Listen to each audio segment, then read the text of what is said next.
With it being Iron Bowl week, hopefully everybody, you guys have been showing that support to Nick Saban and the Crimson Tide, getting you a couple of those title towels, courtesy of our good friends at whitwillsports.com. It's the rally towel with benefits for the avid Alabama sports fan. Only $9.99, but it lasts a lifetime. As always, people, you put that title towel, you twirl that towel in the air like you just don't care.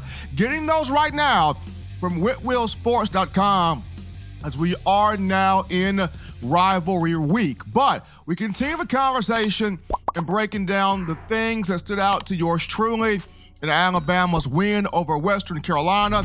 Number two was the young players, the future of Alabama's defensive line.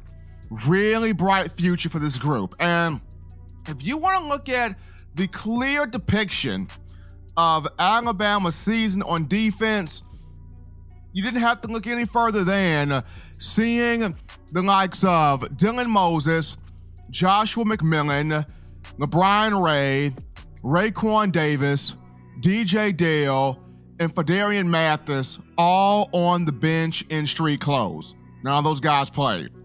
In terms of just the defensive line, we're looking at LeBron Ray, Raekwon Davis, DJ Dale, and Phil Mathis, the starting D-line, and Phil Mathis being a major contribution, rotationary piece on the bench dealing with injury. So even with that happening, you had young guys, Christian Barmore, Byron Young, Ishmael Sopser, Braylon Ingram, Justin Boygby. These guys still went out here and held Western Carolina under 200 yards of total offense. The future is bright for this defensive front. And when you look at first and foremost Christian Barmore, we know he is a wrecking ball. He creates havoc and negative plays. The redshirt freshman from Philadelphia, Pennsylvania, led the defensive front, or the defensive line, in tackles with 5, shared a sack, had a tackle for loss, and 1 quarterback hurry, was in the face of Tyree Adams of Western Carolina all game long, creating stops in the backfield, creating sacks, creating turnovers. Just Christian Barmore was everywhere, as you expect him to be, which is the reason why fans want to see more of him on the field. Nick Saban talking about continuing to grow as an inside pass rusher. Along with him, the true freshman Byron Young, that kid's going to be special. He had 5 tackles, 1 tackle for loss, 1 sack, and a quarterback hurry. Justin Boygby creating some negative plays, tackles for loss. He had a sack as well. Braylon Ingram had 3 tackles, and even Ishmael Sopser got in the game. He's got some raw power, some raw athleticism, raw strength. He's got to continue to fine-tune his technique in terms of getting to the football, attacking the play, attacking the gap, reading your keys, just getting his entire technique in line. But Sopser, once he continues to learn more, he will get there. He will be fine. He will be a solid player. But just looking at the young talent, you're getting LeBron Ray back next season on the defensive line, and having him back along with the growth of Barmore, Sopser, Boygby, Young, Braylon Ingram.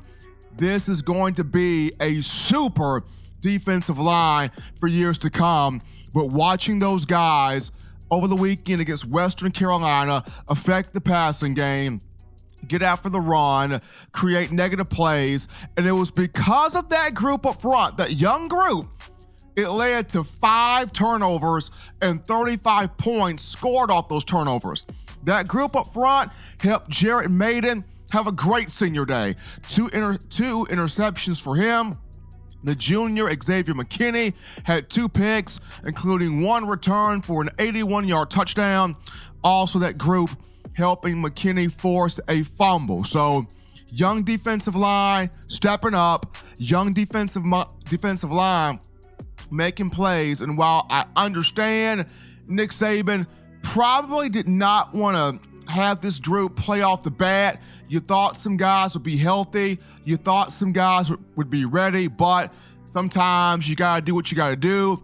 You gotta take your lumps and have your growing pains, but this is invaluable experience for these guys, and for years to come, this group will be special, headlined by the Beast in Christian Barmore. So defensive front, young defensive line stood out to me and showing that this group will be special. We're gonna go to another break here on In My Own Words. As always, you check out the Touchdown Alabama Magazine app. Download that for your iPhone if you're rocking Team Apple. Google Play Store if you've got the Android phone.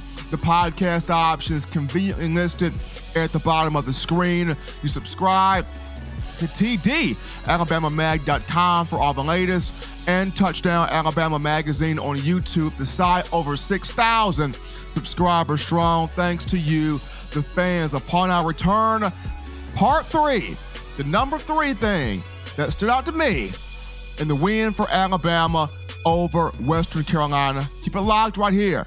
We continue with In My Own Words.